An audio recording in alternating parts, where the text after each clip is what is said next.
എന്റെ മുന്നിൽ നിൽക്കുന്ന ഇയാളിലൂടെ യഥാർത്ഥ റീത്തയെ കണ്ടുപിടിക്കും.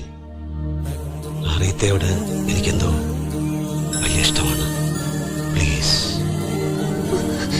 വേണ്ട ശ്രീ, വേണ്ട. ഇനിയും വെറുതെ ഓരോന്ന് മോഹിക്കാൻ എനിക്ക് വയ്യ.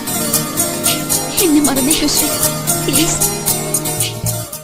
കൊഞ്ചി കൊഞ്ചി വിളിക്കുന്ന കാറ്റിനെ മറക്കാൻ പൂവാങ്കുരുന്നിലയ്ക്കാകുമോ?